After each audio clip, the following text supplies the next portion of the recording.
ओम अज्ञानं तिमिरान्धस्य ज्ञानाञ्जनं शलाकया चक्षुरुन्मिलितं येन तस्मै श्रीगुरवे नमः। श्रीचैतन्यमनोभीष्टं स्थापितं येन भूतले स्वयं रूपकदा मह्यं ददाति स्वपदान्तिकं।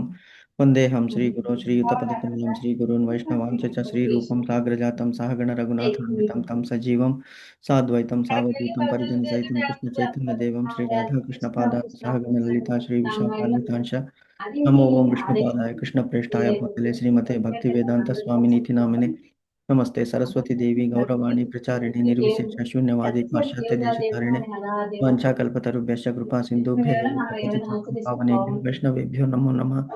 नमो महावदान्याय कृष्ण प्रेम प्रदायते कृष्णाय कृष्ण चैतन्य नामने गौरत्विषे नमः। हे कृष्णा करुणा सिंधो दीनबंधो जगतपते गोपेश गोपिका कांता राधा कांत नमोस्तुते। तप्त कांचन गौरांगी राधे वृंदावनेश्वरी वृषभानुसुते देवी प्रणमामि हरिप्रिये नीलांचल निवासाय नित्याय परमात्मने बलभद्र सुभद्राय जगन्नाथाय ते नमः।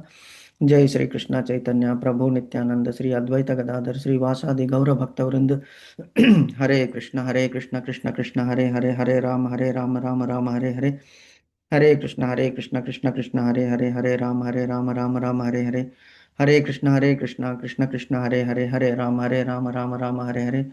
एकं शास्त्रं देवकी पुत्र गीतम् एको देवो देवकी पुत्र एव च एको मन्त्रस्य तस्य नामानि यानि कर्मस्य एकं तस्य देवस्य सेवा।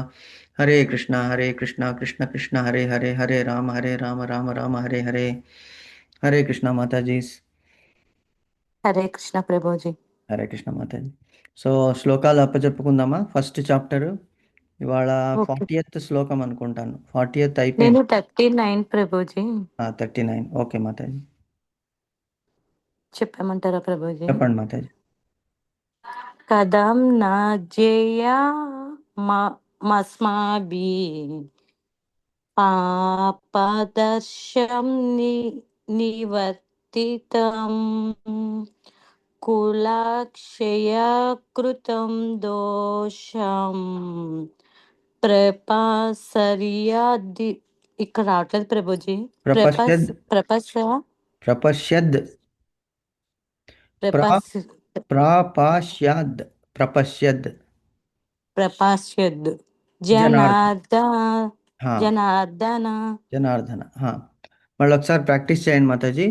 కథం న జ్ఞేయమస్మాభిః పాపాదస్మాన్ని వర్తితుం కులక్షయ కృతం దోషం ప్రపశ్యద్ ప్రపశ్యద్ ప్రపశ్యద్భిర్ జనార్దన ప్రపశ్యద్భిర్ జనార్దన. ఓకే ప్రభుజీ. ఓకే మాతాజీ. ప్రపశ్యద్భిః అక్కడ ప్రపశ్యద్భిః జనార్దన. మళ్ళీ ఒకసారి చదువుతాను చూడండి. కథం నా జ్ఞేయమస్మాభిః పాపదర్శ నివర్తితం పాపదస్మాన్ పాపదర్శామి పాపదస్యామి కాదు మాతాజీ. పాపదస్యాన్ నివర్తితం వెరీ గుడ్. కులాక్షయ కృతం దోషం ప్రపశ్యద్భిః Janardana. Very good. Yes Mataji. 40 శ్లోకం కూడా ప్రాక్టీస్ చేశాను ప్రభుజీ. చెప్పండి మాతాజీ.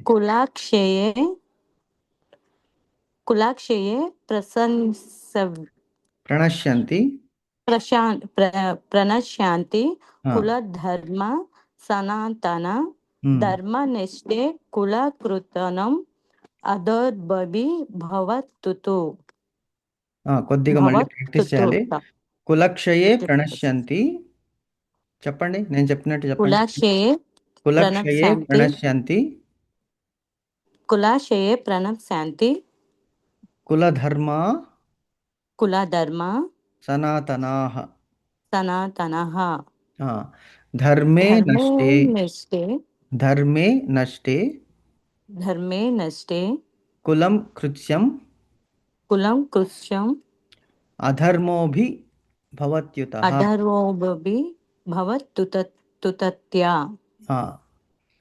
అభివత్యుతః. ప్రభామాత ఇన్వైట్ చేయమంటున్నారు Prabhuji. Okay Mataji. Okay Prabhu. Thank you Mataji.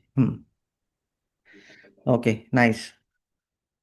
కులక్షయే ప్రణశ్యంతి కులధర్మాః సనాతనాః ధర్మే నష్టే కులం కృత్స్యం అధర్మోభి భవత్యుతః అధర్మోభి భవత్యుతః. భవయతః. ఆ, ఓకే ప్రభుజీ. ఓకే మాతాజీ. హరే కృష్ణ ప్రభా మాతాజీ, దండవత్ ప్రణామ్స్. బాగున్నారు మాతాజీ? హరే కృష్ణ ప్రభుజీ, ధన్యవాద ప్రణామం ప్రభుజీ. కృష్ణ మాతాజీ, దేవాలు మేమంతా బాగున్నాం ప్రభుజీ, మీరు అంతా బాగున్నారు? మేము కృష్ణుడి దయ వలన బాగున్నాం మాతాజీ. ఓకే, నెక్స్ట్ ఎవరు చెప్తారు శ్లోకము? ఫస్ట్ చాప్టర్ శ్లోకం చెప్పండి ప్రభు. చెప్పండి మాతాజీ. దోషరైతే కులాజ్ఞానం వర్ణ సంకరకారకై ఉస్య ఉస్యద్ధాంతే జాతి ధర్మాః కులధర్మాస శాశ్వతాః. Very nice, very nice. Okay, Venushri Mataji. Hare Krishna Prabhuji. Hare Krishna Mataji. ఉత్సాదంతే కుల జ్ఞానం వర్ణ సంకర కారకై తప్పు చెప్పాను ప్రభుజీ, ఒకసారి ఫస్ట్ నుంచి చెప్తాను. ఏ 42nd కదా మీరు చెప్పేది? 42 ప్రభుజీ. ఆ, దోషే రహితే కుల జ్ఞానం వర్ణ సంకర కారకై ఉత్స అదే జాతి ధర్మ కుల ధర్మస్య శాశ్వతః. 42nd మీరు 43rd? 42 ప్రభుజీ. Okay, 42nd. సంకరో నరకాయైవ కులజ్ఞానం కులస్య చ పతంతి పితరో హేష్యాం లుప్తపిండో దదక్ క్రియ అని ఉన్నది ఇక్కడ. మీరు చెప్పింది ఏమిటి? 42 చెప్పాను ప్రభుజీ, అది 41 ఉంది మాకు. 41 ఉందా? Okay okay. అది నేను అయిపోయింది కదా ప్రభుజీ. ఓకే. 42 దోషే రహితే కుల జ్ఞానం వర్ణ సంకర కారకే ఉత్స్యాదంతే జాతి ధర్మ కుల ధర్మస్య శాశ్వతః. Okay Mataji, okay, perfect, correct. దోషే రహితే కులజ్ఞానం వర్ణసంకర కారకై ఉత్స్యాద్యంతే జాతి ధర్మా కులధర్మాశ్చ శాశ్వతాః. అది ఇక్కడ మాకు 43rd అని ఉన్నది, మీకు 42nd ఉందేమో అది. 42 ఉంది ప్రభుజీ. సరే సరే, okay Mataji. Okay, Lavanya Mataji. Krishna Prabhuji. Hare Krishna Mataji. 16th one Prabhuji ఈరోజు. 18 కదా? 16th Prabhuji. 16th Prabhuji. Okay Mataji, okay. అనంత విజయం రాజా కుంతి పుత్ర యుధిష్ఠిరః నకుల సహదేవస్య సుఘోష మణిపుష్పక. Very good, nice Mataji. మణిపుష్పకౌ. మణిపుష్పక Prabhuji. Okay, very nice, very nice. అందరూ చెప్పారా? Okay okay Mataji. So will go to Hare Krishna Prabhuji. Thank you Prabhuji. Hare Krishna Mataji. Hare Krishna మాతా ప్రభుజీ, అంటే మాకు ఫ్రైడే వరలక్ష్మి వ్రతం కదా ప్రభుజీ. అవును మాతాజీ. గురువారం హాలిడే కావాలి, గురువారం థర్స్డే. మీరు అన్ని సండే- ఫ్రైడే వచ్చేస్తాం ప్రభుజీ, ఫ్రైడే ఎందుకంటే వచ్చేస్తాం ప్రభుజీ, అంటే గురువారం ఎక్కువ పని ఉంటది ప్రభుజీ. అవునవును, ఓకే, మాకు బయటకు అలాగే. వెళ్ళి అన్ని తెచ్చుకోవడము అవన్నీ ఉంటది. సరే, ఓకే, అలాగే చేద్దాం మాతాజీ. గురువారం ఓకే ఒకరోజు బ్రేక్ తీసుకుందాము, ఫ్రైడే మళ్ళీ కంటిన్యూ చేద్దాం. Okay Prabhuji, thank you. Okay, no thank you problem. Prabhuji. Thank you Mataji, thank you. Okay, so మనము 10th శ్లోకంలో ఉన్నాము ఈరోజు. భగవద్గీత 5th చాప్టర్ 10th శ్లోకంలో ఉన్నాము. మీనింగ్స్ తర్వాత తాత్పర్యము మనం నిన్న చదివాము, అర్థం చేసుకున్నాం దానికి. సో ఒకసారి చెప్తారా అది ఏం చదివామని? బ్రహ్మణ్యాధ్యాయ కర్మాణి సంగం త్యక్త్యా కరోతి యః లిప్యతేన స పాపేన పద్మపత్ర మివాంభస అనే దానికి మనం మీనింగ్ చదువుకున్నాం. సో మనకి ఏం అర్థమైంది ఒకసారి ఎవరైనా చెప్తారా?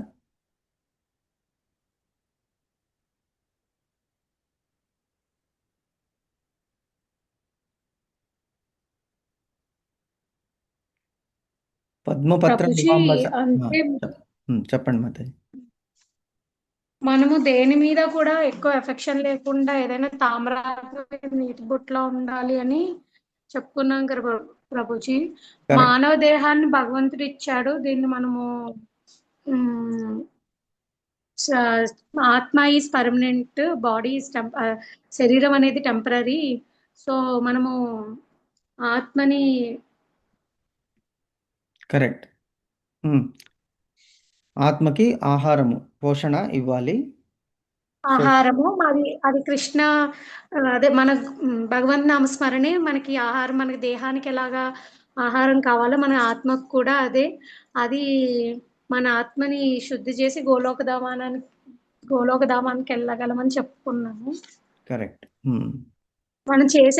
మనము ఏ పని చేసినా భగవంతుని మీదే. మనం చేసే ప్రతి కర్మ కూడా ఫలితాన్ని ఆశించకుండా చేయాలని కూడా చెప్పుకున్నాం Prabhuji. Very good. Yes. So మనిషి ప్రతి పని నువ్వు చేసేది ఆయనే, చేయించేది ఆయనే అని కూడా కరెక్ట్. రిపీటెడ్ గా మనం ఇంతకు ముందు శ్లోకంలో కూడా చెప్పుకున్నాం. ఇప్పుడు అవును మాతాజీ, కరెక్ట్. సో లోపల ఉండి బయట ఉండి చేయించేది అంతా కూడా భగవంతుడే కాబట్టి ఆ కర్మ మీద కానీ కర్మ ఫలాల మీద కానీ మనకి అటాచ్మెంట్ ఉండకూడదు.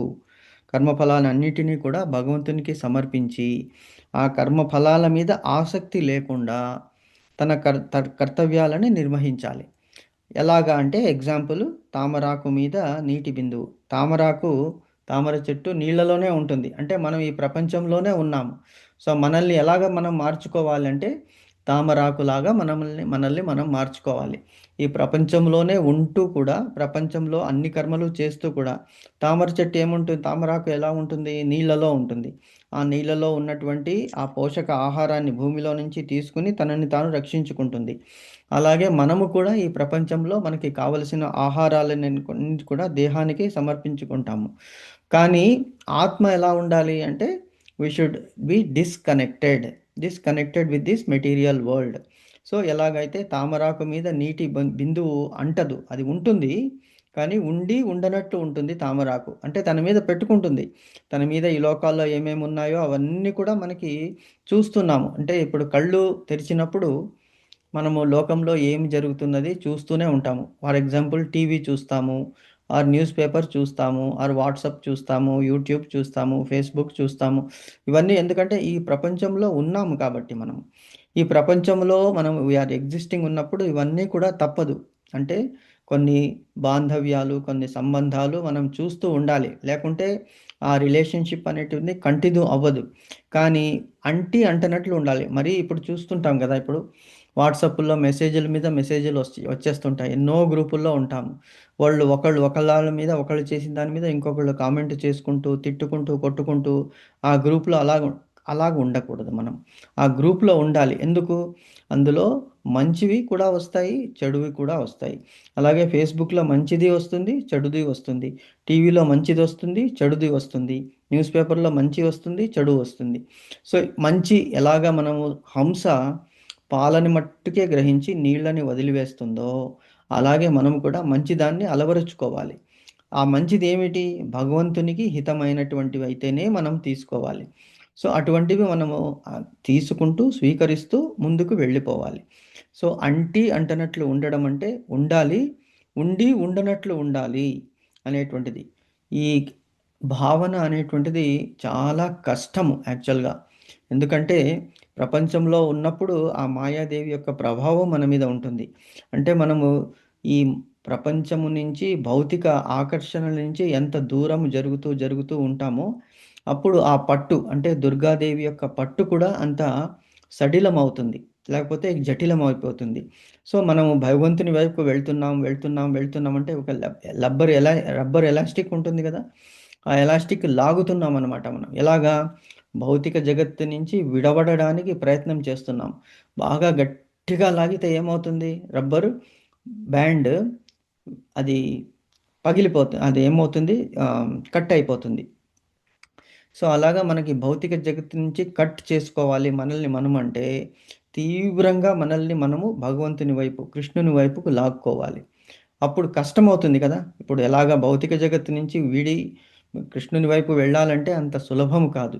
ఎందుకంటే ఆ పట్టు, దుర్గాదేవి యొక్క పట్టు చాలా గట్టిదన్నమాట. అటువంటి పట్టుని విడవాలి అంటే కేవలము భగవంతుని నామస్మరణ మట్టుకే దాని నుంచి మనము విడిపించుకోవడానికి సాధ్యమవుతుందన్నమాట. కాబట్టి అలా ప్రయత్నం చేయాలి. తామరాకు మీద అంటే తామరాకు is already created by nature. అంటే అది స్వాభావికం అనమాట తామరాకుకి. కానీ మనకి అది స్వాభావికము కాదు. ఎందుకంటే మనము ఎన్నో జన్మల ద్వారా ఈ పాప కర్మాలని మన ఆత్మ మీద అంటించుకున్నాం, లేపనం చేసుకున్నాం. ఒకదాని మీద ఒకటి, ఒకదాని మీద ఒకటి, ఒకదాని మీద ఒకటి, ఒకటా రెండా కొన్ని కోట్లాది జన్మల్లో పేరుకుపోయిందనమాట ఈ మలినము. సో దాన్ని కడుక్కోవాలి అంటే తీవ్రమైనటువంటి ప్రయత్నము చేయాలి. ఇప్పుడు ఏదైనా తుప్పు పట్టిందనుకోండి, ఆరు పాత్రలో కొంత రస్ట్ వచ్చేసింది, అప్పుడు ఏం చేయాలి? దాన్ని తోమి తోమి తోమి తోమి తోమితేనే అది బాగా మెరుస్తుందన్నమాట. ఆ తుప్పు అంతా పోయి దాని నిజమైనటువంటి సహజ స్థితికి వస్తుంది. సో అలాగే మనం కూడా ఎలాగైతే అద్దము మనం రోజు క్లీన్ చేయలేదనుకోండి, అద్దం మీద ఏమవుతుంది? ధూళి పడిపోతుంది, మన ప్రతిబింబము కనిపించదు. అలాగన్నమాట. సో ఇది మనం ప్రయత్నం చేసుకుని తామరాకు మీద నీటి బిందువు వలె మనల్ని మనము అంటే మన ఆత్మని శుద్ధిపరచుకోవాలి అని చెప్తున్నాడు భగవంతుడు. సో ఇక్కడ ఇంతవరకు నిన్న మనం చదివాము. సో ఇప్పుడు భాష్యం చదువుదాం ఒకసారి. భాష్యం చదివి అందులోని అది భాష్యం కూడా చదివేశారనుకుంటాను. భాష్యం కూడా చదివేశాం ప్రభుజీ. చదివేశారు. డిస్కస్ చేయాలి అంతే points. Okay, thank you Mataji.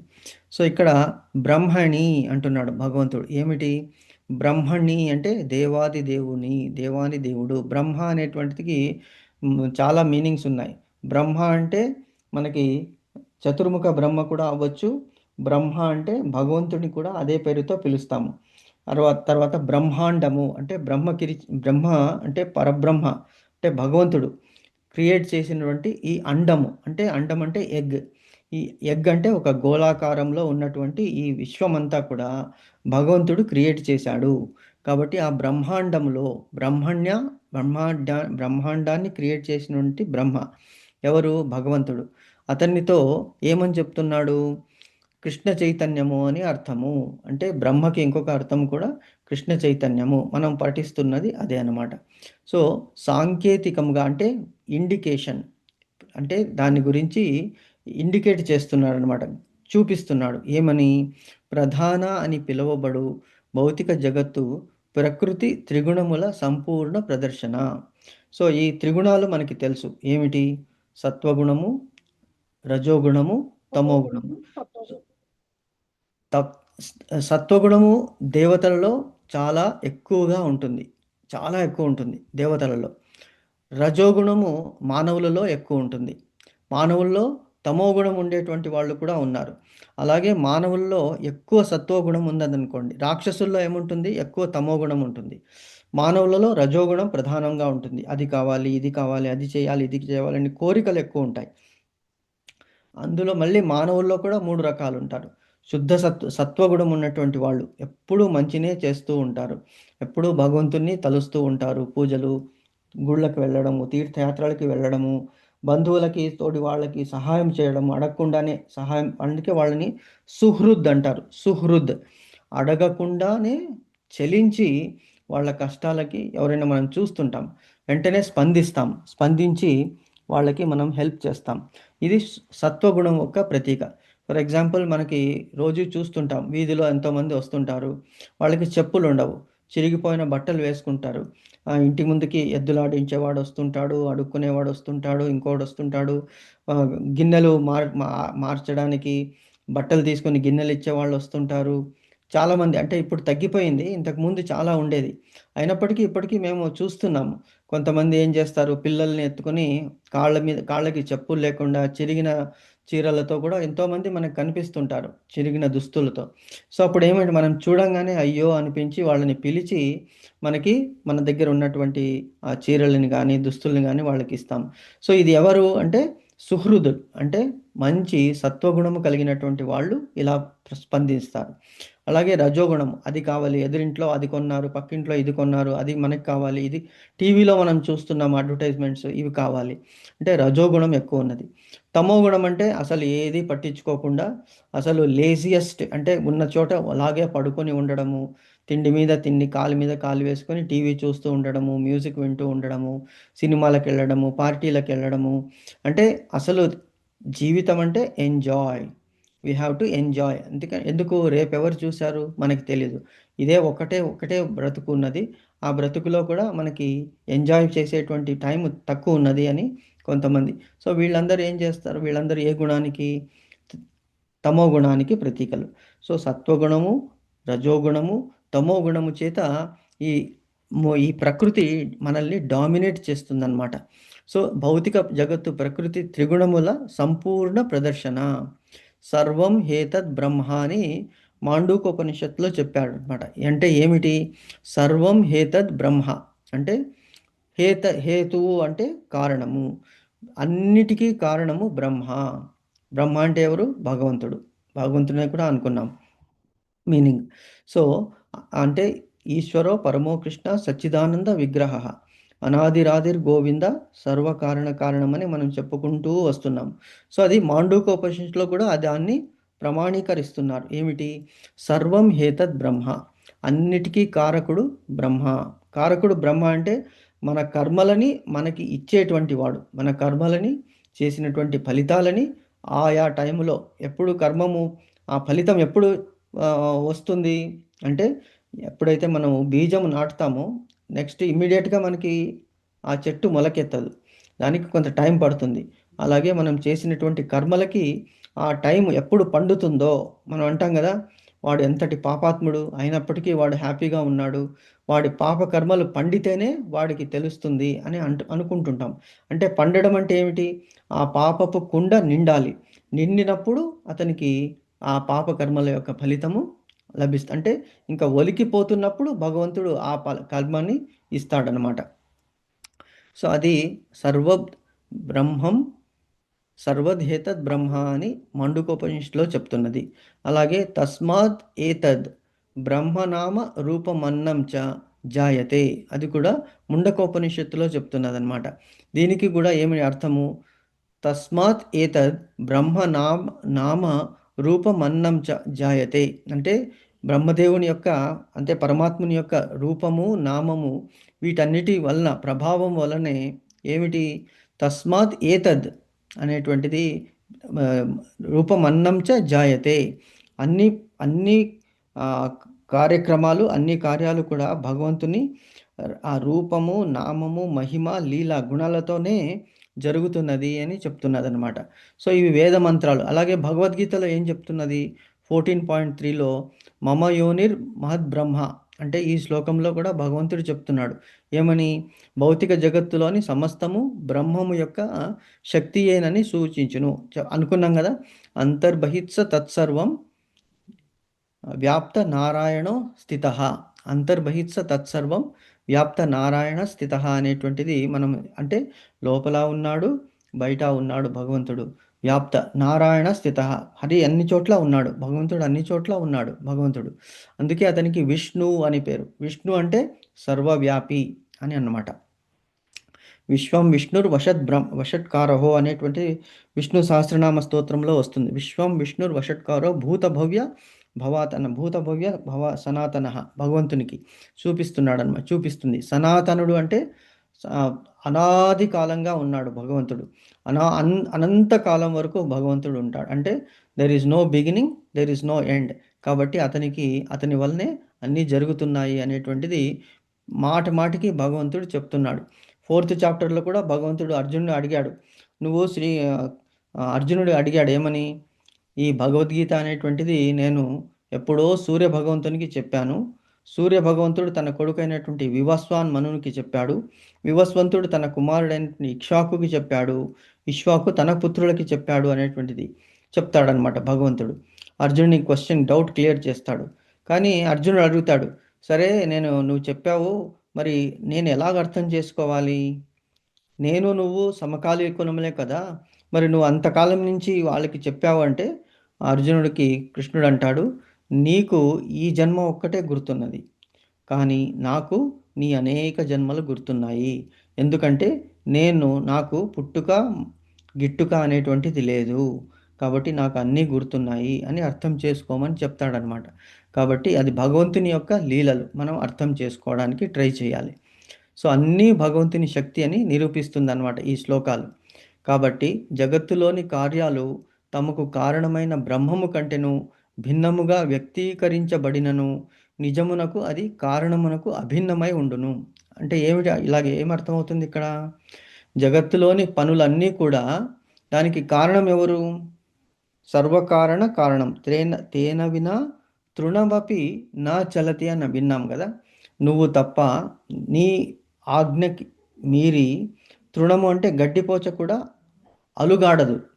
గాలి నీ ఆదేశానుసారం నీ మనస్సుని తెలుసుకుని గాలి ప్రవహిస్తూ ఉన్నది. గాలి ప్రవహించడం వలన గడ్డిపోచ అటు ఇటు కదులుతుంది. లేకపోతే గాలి అటువైపు రాదు. ఇప్పుడు మనం చూస్తున్నాం, సమ్మర్లో మనకి చెట్లు అలాగే ఉంటాయి, ఒక్క ఆకు కూడా కదలాడదని మనం అనుకుంటాం కదా. అబ్బా ఎంత ఉక్కపోతగా ఉన్నది, అసలు గాలే లేదు అని. ఎందుకు గాలి లేదు? అది భగవంతుని ఆదేశము. ఈ ఋతువులో ఇలాగే ఉండాలి. ఎందుకు? ఆ గాలి వేరే చోటికి వెళ్ళాలి, ఇక్కడ కాదు. కాబట్టి భగవంతుని ఆదేశానుసారము అన్ని పనులు జరుగుతున్నాయి. కారణం భగవంతుడు అయినప్పుడు మరి నెక్స్ట్ ప్రాబ్లం ఏంటి? అది అన్నీ భగవంతుడే కారణమైనప్పుడు, ఇప్పుడు మనం చేస్తున్నాం అనుకోండి ఒక కర్మ, ఈ కర్మ చేస్తున్నప్పుడు కారణం ఏమిటి? మనస్సులో కలిగినటువంటి భావాలు. చేస్తున్నది ఎవరు? మనము. మరి మనము మన కార్యము భిన్నము కాదు కదా. కానీ భగవంతునికి ఆ కార్యాలకి భిన్నమనే ఉంటుంది. ఎందుకు? భగవంతునికి దానితో సంబంధం లేదు. అతడు జగత్తుని క్రియేట్ చేసినప్పటికీ కూడా జగత్తులో జరిగేటువంటి కార్యాలు, అంటే మనం చేసేటువంటి కార్యాలకి అతనికి సంబంధం లేదు. సంబంధం ఉంటే ఆ కారణం యొక్క ఫలితాలు అతను అనుభవించాలి. కానీ భగవంతుడికి అది సంబంధమే లేదు. మనము చేసుకున్నటువంటి కార్యాలు, ఆ కార్య ఫలితాలు మనకి కాలక్రమేణా భగవంతుడు మనకి ఇస్తాడు. అంత మట్టుకే అతని యొక్క నిర్దేశం. అంటే ఎలాగంటే, ఇప్పుడు బ్యాంకులో మీరు డబ్బు దాచుకున్నారు. మీ బ్యాంకులో మీరు డబ్బు దాచుకున్నది అది ఎవరికి? బ్యాంకు వాళ్ళకి సంబంధిస్తుందా, మీకు సంబంధిస్తుందా? మనకే సంబంధిస్తుంది కదా మాతాజీ. అవును ప్రభుజీ. సో అంటే మన చేసుకున్న కర్మ ఫలితాలు. ఆ బ్యాంకులో మీరు డబ్బు దాచుకున్నారు, 1000 రూపాయలు, 10,000 రూపాయలు, 1,00,000 రూపాయలు దాచుకున్నారు. మరి ఆ దాచుకున్న దానికి బ్యాంకు వాళ్ళు దాన్ని వడ్డీ కట్టి ఇస్తారు కదా మీకు. అలాగే మనం చేసుకున్న కర్మలకి, మనం దాచుకున్న కర్మలకి ఆ ఫలితాలు భగవంతుడు మనకి టైం ప్రకారం ఇస్తాడు. మీరు ఇవాళ 1,00,000 రూపాయలు డిపాజిట్ చేశారు 3 సంవత్సరాలకు అనుకోండి. 3 సంవత్సరాల తర్వాతనే కదా మీరు తీసుకోగలరు, ముందే తీసుకోలేరు. తీసుకుంటే పెనాల్టీ పడుతుంది. కాబట్టి మనకి ఎప్పుడు కర్మల ఫలితాలని మనము చేస్తామో అవి కూడా టైం ప్రకారం ఇస్తాడు. మరి మీ డబ్బుకి బ్యాంకుకి సంబంధం ఏమన్నా ఉందా? బ్యాంకు వాళ్ళు మీ డబ్బు వాడుకోవచ్చా? వాడుకోవచ్చు. అయినప్పటికీ వాళ్ళు ఆ డబ్బుని మీరు అడిగినప్పుడు మీకు ఇచ్చేసేయాలి. అంటే వాళ్ళు మీ డబ్బులు జమ చేసినప్పుడు వాళ్ళు దాన్ని ఏమేమి తీసుకుంటారు? బ్యాంకు వాళ్ళకి మీరు డిపాజిట్ చేసిన బ్యాంకు దాన్ని లోను కింద పరిగణిస్తుంది. అందుకే దాని మీద వడ్డీ మీకు ఇస్తున్నది.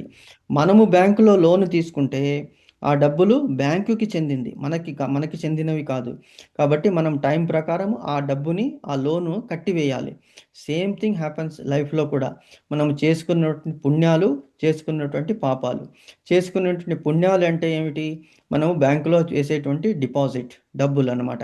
కాబట్టి దానికి వడ్డీ ఫలితము మనకి వస్తూ ఉంటుంది. అదే మనం లోన్ తీసుకున్నాం అంటే పాపాలు చేసుకున్నాం. పాపాలు చేసుకున్నప్పటికీ ఆ వడ్డీ కడుతూనే ఉండాలి. అప్పుడు మనం ఆ పాపాలు ఎప్పుడు సమసిపోతాయి? మొత్తం మనం సంపాదించి ఆ లోన్ అంతా క్లియర్ చేసినప్పుడు ఇంకా బ్యాంకుకి మనకి సంబంధం లేదు. అంటే మనకి ఆ లోను, ఆ పాప కర్మాలకి సంబంధము లేదు అనేటువంటిది మనము గుర్తు చేసుకోవాలి ఇక్కడ. సో అదే చెప్తున్నాడు ఇక్కడ భగవంతుడు.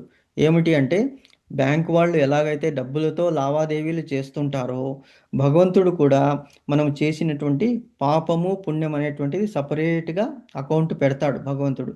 సో ఆ అకౌంట్ నుంచి పుణ్యం చేసావా, ఓకే, ఈ పుణ్యానికి ఇప్పుడు మెచ్యూర్ అయింది, తీసుకోవయ్యా, సుఖం అనుభవించు అంటాడు. మరి ఈ టైంలో నువ్వు పాపం చేసుకున్నావు, ఆ పాపం కూడా ఇప్పుడు ఫలించింది, ఆ పాప ఫలితము అనుభవించు.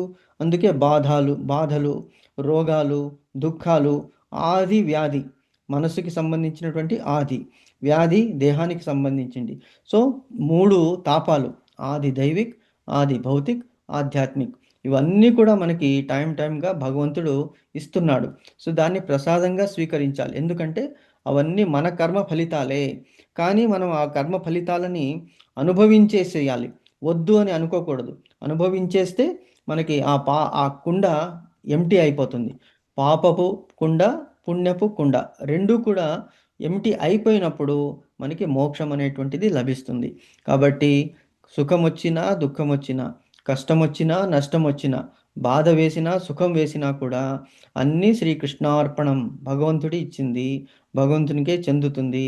నాహం కర్త హరికర్త. నేను చేసుకున్నది చేసుకున్నట్లు వస్తున్నది అని అంటనట్లు ఉండాలి. ఎందుకంటే మనం చేసుకున్నది తప్పకుండా అనుభవించాలి. కాబట్టి దాని నుంచి ఎస్కేప్ అనేటువంటిది లేదు అని ఎప్పుడైతే మనం తెలుసుకుంటామో అప్పుడు మనకి ఆ ప్రాబ్లమ్స్ ఉండవు. కాబట్టి బ్రహ్మము కంటేను భిన్నముగా వ్యక్తీకరించబడినను నిజమునకు అది కారణమునకు అభిన్నమై ఉండును. అంటే ఆ భగవంతునికి దాంతో సంబంధం లేదు. మనం చేసుకున్నది మనకి ఇచ్చేస్తుంటాడు. కానీ ఇవ్వడం అనేటువంటిది ఏమిటి? అది భగవంతుని యొక్క కర్తవ్యం. ఎందుకంటే he will keep an account of everything. మనం అనుకుంటాం ఒక్కొక్కసారి మనం ఎవరికీ తెలియకుండా ఏదో పని చేశాము అన్నా కూడా మనకి మనస్సాక్షి ఉంటుంది. మనస్సాక్షి చెప్తుంది, ఇది తప్పు పని చేశావు, ఇది సరికాదు, నీకు ఇంత తెలిసింది కదా, తెలిసి కూడా ఇటువంటి పని ఎందుకు చేశావని మనస్సాక్షి మందలిస్తుంది. అలాగే మనకి సూర్య చంద్రులు ఉన్నారు, దినము రాత్రి ఉన్నది, ఇవన్నీ కూడా సాక్షులు అన్నమాట. సో ప్రకృతి మనం చేసే పనులన్నిటికీ సాక్ష్యము, అది అకౌంట్ తప్పకుండా పెడుతుంది. కానీ ప్రకృతికి దాంతో సంబంధం లేదు. మనం చేసేటువంటి కర్మలకి దాంతో సంబంధము లేదు అని ఇక్కడ చెప్తున్నా. అభిన్నమై ఉండును, నిజమునకు అవి కారణమునకు అభిన్నమై ఉండను. భగవంతుడు చేస్తున్నాడు కదా, మరి భగవంతుడు మనకి ఇస్తున్నాడు కదా, మరి అతనికి సంబంధమా అంటే అతనికి ఏ సంబంధము కూడా లేదు అని చెప్తున్నది అనమాట. ఇది క్లియర్ అయిందా మాతాజీ ఇంతవరకు? అంటే ప్రభుజీ మనం చేసిన పాప పుణ్యములు అనేవి ఎప్పటికైనా మనం అనుభవించాలి, కష్టమైన సుఖమైన. అవును మాతాజీ, ఎప్పటి వరకు అనుభవించాలి అంటే మనము సాధన చేసుకుంటే, అదే చెప్తాం కదా 3 రకాల కర్మలు ఉన్నాయి. ఏమిటి? సంచిత కర్మలు, ఆగామి కర్మలు, ప్రారబ్ధ కర్మలు అని ఉన్నాయి కదా, మనం డిస్కస్ చేసాం. గుర్తుందా మాతాజీ మీకు? గుర్తుంది ప్రభుజీ. సో ప్రారబ్ధ కర్మలు అంటే మనము ఇంతకు ముందు చేసుకున్నవి అవి నిండి ఉన్నాయి అన్నమాట.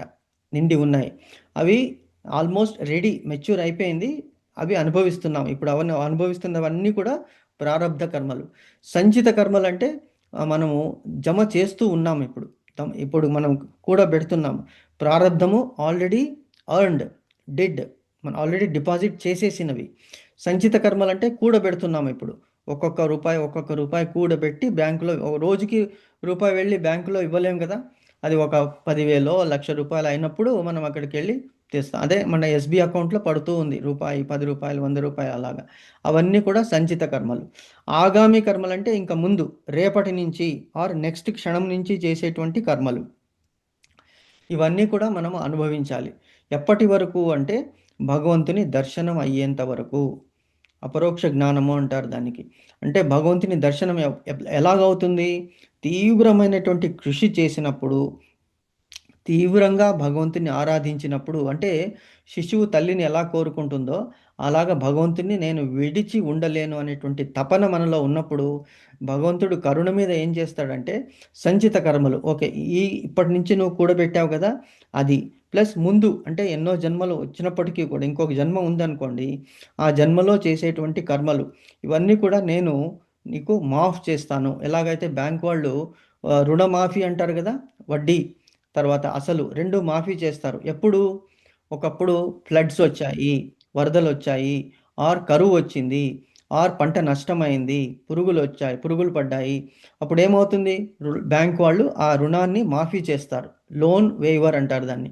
అలాగే భగవంతుడు కూడా సరే ఈ కష్టాలు ఇన్నాళ్ళు అనుభవించావు, నన్ను తీవ్రంగా వేడుకున్నావు కాబట్టి నేనేం చేస్తున్నాను?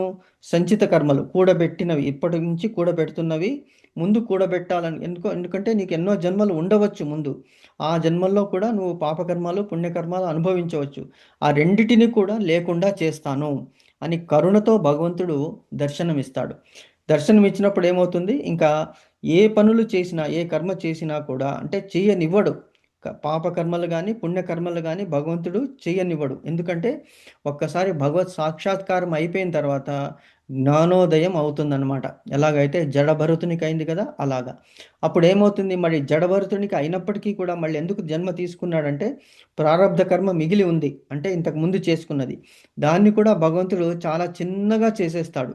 గోవత్స పద చిహ్నం అంటే గోదూడకి కాలి మెట్టల్లో ఎంత నీళ్లు పడుతుందో, సముద్రమంతటి పాపము ప్రారబ్ధం ఉండొచ్చు, కానీ ఏం చేస్తాడు భగవంతుడు, చిన్నగా అంటే అనుభవించాలి కదా, తప్పదు, జన్మ ఎత్తే అంటే అనుభవించాలి, దాన్ని చాలా చిన్నగా చేస్తాడు అనమాట. చిన్న గుంతలాగా చేసి ఆ కర్మలని అనుభవించేసి మనకి మోక్షాన్ని ఇస్తాడనమాట భగవంతుడు.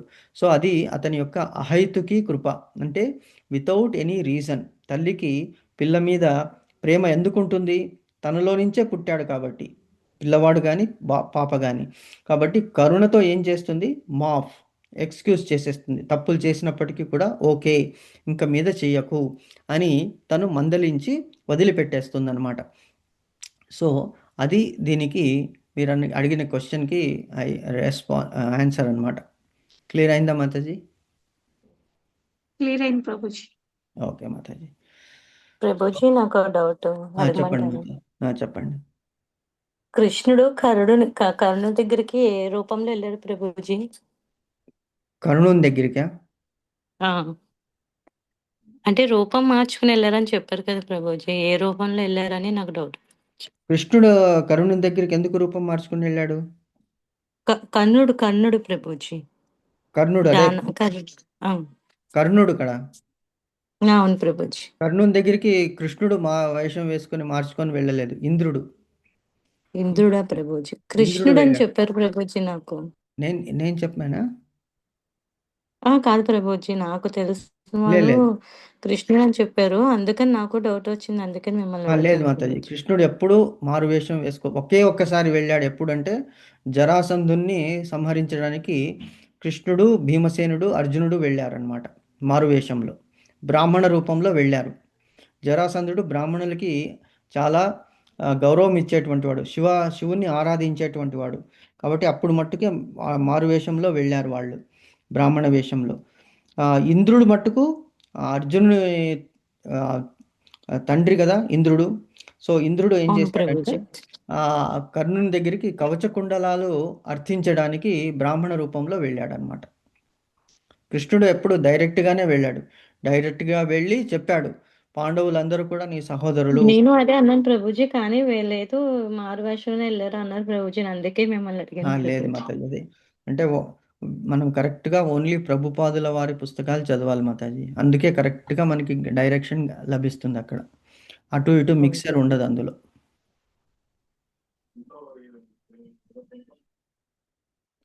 ఓకే, క్లియర్ అయిందా మాతాజీ? క్లియర్ అయింది ప్రభుజీ, థ్యాంక్ యూ ప్రభుజీ. Okay, no problem. సో ఇంతవరకు డిస్కస్ చేసిన దాంట్లో ఏమైనా క్వశ్చన్స్ ఉన్నాయా మాతాజీ మీకు?